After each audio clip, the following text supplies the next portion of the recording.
Tangga Batu dan kisah kesaktian si Singa Mangaraja 12.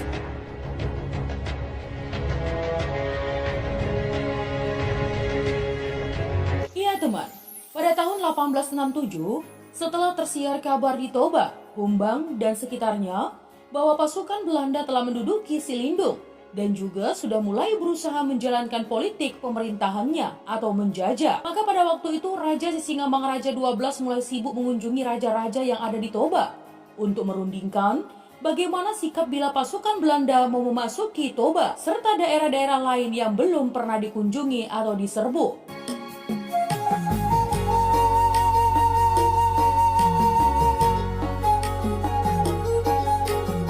Maka segenap lapisan rakyat mencapai mufakat dan bertekad untuk tetap melawan pasukan Belanda yang tidak tahu adat itu.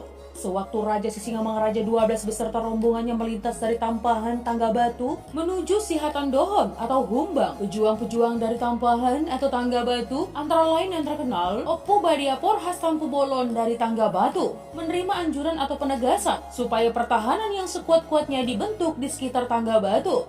Ya, karena letaknya strategis untuk dijadikan sebagai benteng pertahanan dan mudah membendung serangan yang datang dari arah Silindung. Maka dengan serentak bergiatlah seluruh rakyat mendirikan satu benteng atau markas di Tangga Batu berupa satu los yang dikelilingi parit dan diperlengkapi dengan tempat-tempat penembakan dan masing-masing anggota atau pengawal mempunyai lubang perlindungan. Benteng tersebut sampai sekarang bernama Benteng Tanjing.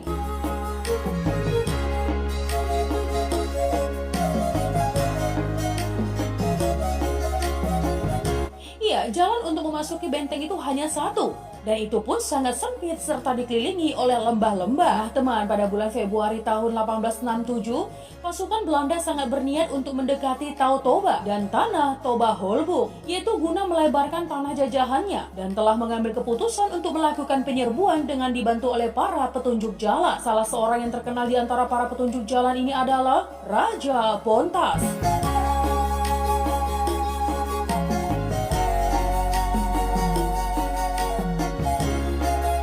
Nah teman, rencana penyerbuan ini telah sampai ke telinga rakyat Toba Holbung. Dan atas pimpinan Raja Sisinga Mangaraja 12 sendiri, rakyat Toba dan Humbang bersatu padu membendung serangan pasukan Belanda tersebut. Dan terjadilah pertempuran di Simomok Bahal Batu. Saking hebatnya peluru-peluru dari pasukan Belanda yang dianggap serba modern pada waktu itu, pasukan Raja Sisinga Mangaraja pun mundur dengan teratur. Tetapi pasukan Belanda pun langsung kembali ke pangkalannya di Silindung. Karena telah jelas baginya bahwa rakyat masih tetap bersatu dan tidak ada gunanya menyerbu Toba, mengingat banyaknya rakyat yang melawan mereka.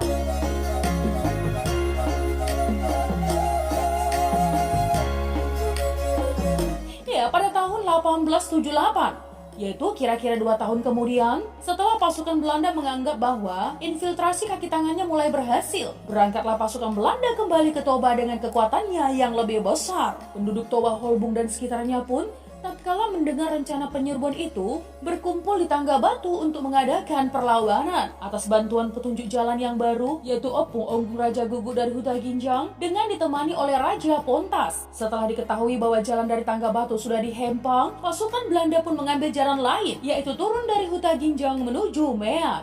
Ya, ketika pasukan rakyat mengetahui bahwa pasukan Belanda sudah berada di Meat, terjadilah pertempuran di sepanjang Gurgur Tampahan atau barisan rakyat dari sebelah atas dan pasukan Belanda dari bawah. Tembak-menembak memuncak sangat serunya, sampai pasukan rakyat Toba kehabisan peluru teman.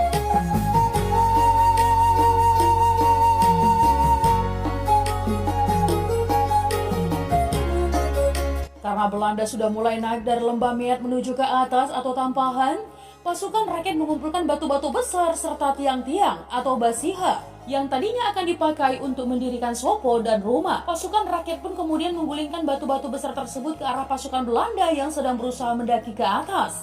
Perlawanan dengan cara menggulingkan batu ini membunuh kurang lebih 20 orang pasukan Belanda. Ya, sesampainya pasukan Belanda di Gurgur, mengganaslah mereka. Mereka secara membabi buta membakar hangus banyak kampung, harta benda rakyat dirampas, dan ternak-ternak pun dihabiskan. Ya, pasukan rakyat Toba mundur ke pangkalannya masing-masing. Tapi di Lintong Nihuta, rakyat masih mengadakan perlawanan, walau akhirnya terpaksa mundur juga.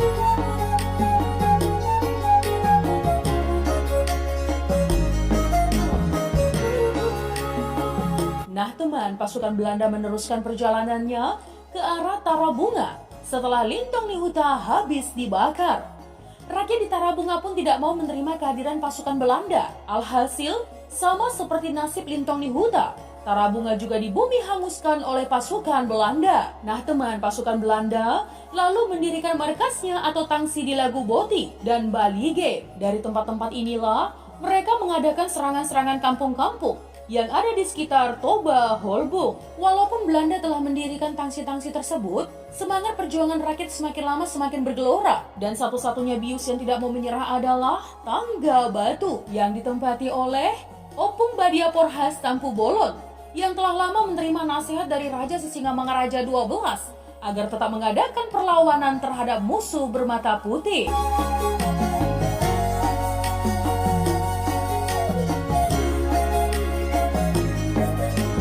Lebih lanjut teman, berkali-kali suruhan Belanda datang ke Tangga Batu untuk menawarkan perdamaian. Namun setiap suruhan Belanda itu sampai ke Tangga Batu, tetap kabar tidak enak yang sampai ke telinga mereka. Sehingga akhirnya pasukan Belanda dari Lagu Boti berangkat ke Tangga Batu untuk menggempur rakyat yang tidak menuruti keinginannya. Rakyat menyambut kedatangan pasukan Belanda itu dengan perlawanan yang gigih teman. Sementara benteng Tanjing di Tanjung Batu kembali dipergunakan oleh pasukan rakyat sebagai tempat pertahanan yang istimewa. Nah teman, pada saat kedatangan pasukan Belanda yang pertama, sebuah kampung bernama Lumban Siagian yang letaknya dekat dengan benteng Tanjing dapat diduduki oleh pasukan Belanda.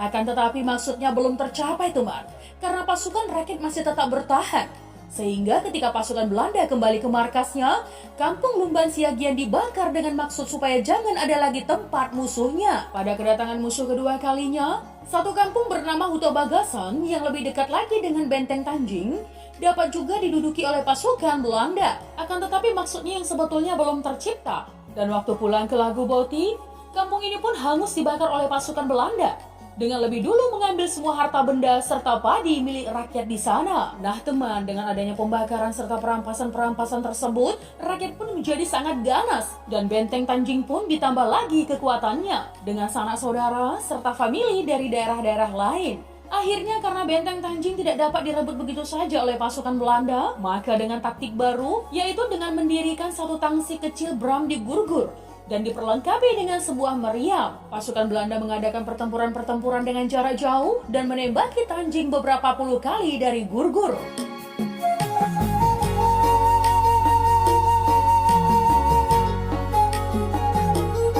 Ya, pasukan rakyat menjadi bimbang sebab belum pernah mendengar dentuman sebegitu hebat. Dan disebabkan los-los dalam pertahanan mereka sudah rusak binasa, maka pasukan rakyat pun meninggalkan pertahanan tersebut waktu malam teman. Ya, sebagian dari barisan rakyat tersebut di bawah pimpinan Opung Badiaporhas Tampu Bolon mengundurkan diri ke Sigaul menggunakan Solu. Dengan jatuhnya benteng Tanjing teman, Belanda menganggap bahwa keamanan akan tercapai dan pemerintahan akan lancar diatur. Sehingga para raja Hiwatan baru mulai diangkat. Di antara yang terkenal ialah Raja Opu Batu Tahan Siahaan di Balige. Namun sangkaan tersebut tidak tepat teman. Sebab Raja Sisingamangaraja 12 pun lebih berusaha lagi mengatur barisan rakyat. Dan pada suatu waktu, penyerbuan atas tangsi-tangsi Belanda digerakkan dari danau dan darat. Tetapi penyerangan yang dilakukan rakyat kali ini tidak berhasil karena tidak serentak.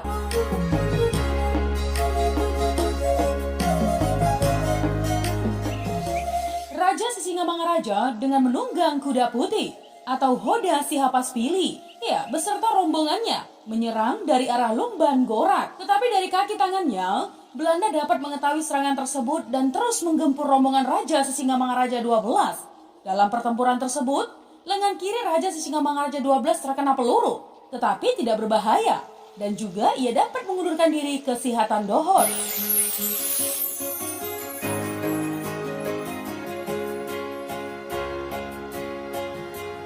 Dari tempat ini teman, Raja Sisingamangaraja 12 kembali ke Bakara. Dengan gagalnya penyerangan ini, maka Raja Sisingamangaraja 12 pun berpikir lebih jitu, yaitu dengan menggerakkan rakyat seluruhnya untuk mengadakan pertempuran secara sangar-sangar ladang atau gerilya. Sedangkan pertempuran secara besar-besaran pun ditiadakan. Yang terkenal pada waktu itu sebagai pejuang dengan taktik sangar-sangar ladang ialah Sarbut Tampu Bolon, yang selalu mengadakan pembakaran-pembakaran atas rumah-rumah Belanda, dan sampai-sampai ada pula tangsi yang dibakar hangus di Sipoholon dan Tarutung. Sarbu Tampu Bolon berasal dari Sipahutar dan lama berjuang di sekitar Toba serta pernah juga kawin di Meat.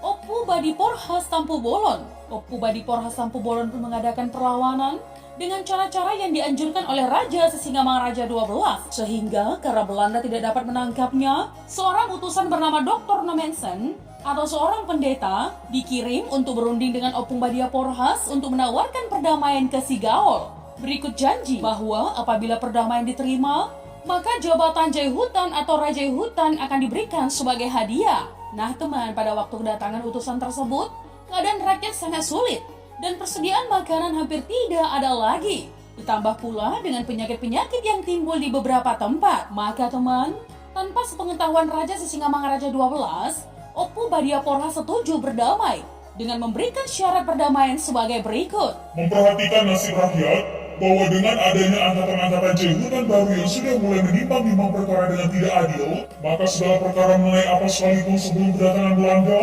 tidak boleh diperiksa, ditimbang oleh Belanda dan para Jaihutan. Pendeknya, perkara lama jangan dibuka. Syarat tersebut dapat diterima oleh Belanda teman, dan akhirnya diadakanlah perdamaian di Balige, dan Oppu Badiporhas pun kembali ke Tangga Batu.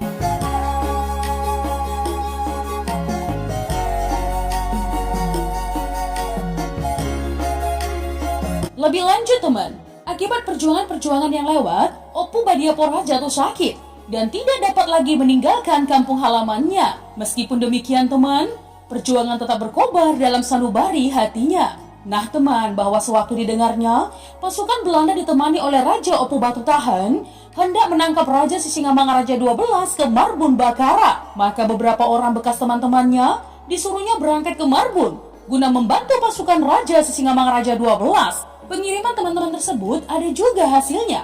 Sebab dengan kedatangan barisan rakyat yang dikirimnya itu, Raja Sisingamangaraja 12 dapat mengetahuinya, sehingga perlawanan dapat diatur dengan baik.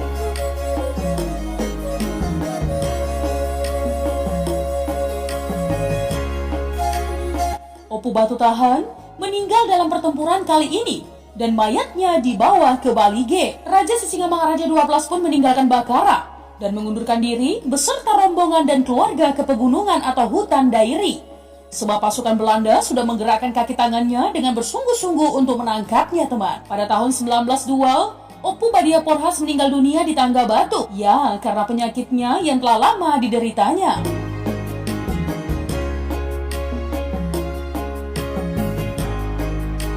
Pada tahun 1907, Raja Sisingamangaraja 12 gugur sebagai pahlawan sewaktu mengadakan perlawanan di daerah Dairi pada tanggal 7 Juni terhadap pasukan Belanda. Nah teman, bukti kesaktian Raja Sisingamangaraja 12 adalah, ya, sewaktu rombongan Raja Sisingamangaraja 12 melalui Tangga Batu, karena di tengah jalan rombongan ingin minum, sedangkan mata air maupun bendar tidak ada nampak, dan panas teriknya matahari tidak tertahan lagi, maka di dekat kaki Dolotolong diambil tongkatnya, dan dengan tongkat tersebut, mata air dikorek dari tanah sehingga rombongan dapat minum. Sampai sekarang teman, mata air tersebut masih dipergunakan sebagai air minum di kampung Palanggean.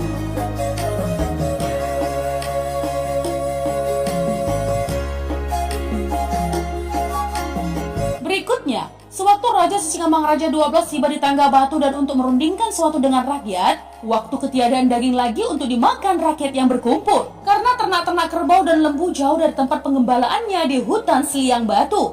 Maka dengan tiba-tiba, kerbau milik seseorang bernama Pak Gonda Tampu Bolon dapat dipanggil datang ke kampung dan disembelih.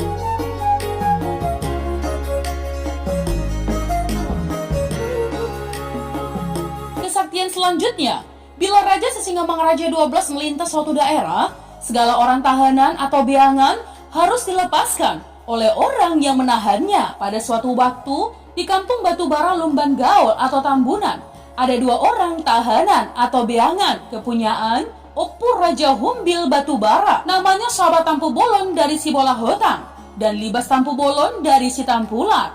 Ketika Raja Sisingamangaraja 12 melintas, penahanan atas kedua orang tersebut terus dijalankan. Walaupun diketahui oleh Oppu Raja Humbil tentang kedatangan Raja Sisingamangaraja 12. Setelah Raja Sisingamangaraja 12 tiba di kampung tempat orang beangan itu teman, maka nasihat diberikanlah kepada Opu Raja Humbil yang berbunyi sebagai berikut.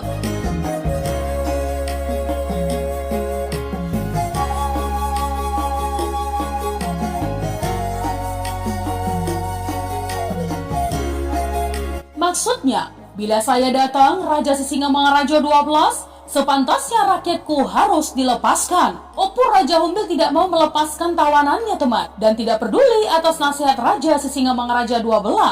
Sehingga sewaktu rombongan Raja Sisingamangaraja 12 hendak meninggalkan kampung tersebut, maka dengan sekonyong-konyong angin topan yang sangat hebatnya terjadilah di kampung itu. Ditambah lagi teman dengan hujan yang sangat lebat, dan disusul pula oleh ular-ular yang bermacam-macam datang mengerumuni kampung tersebut.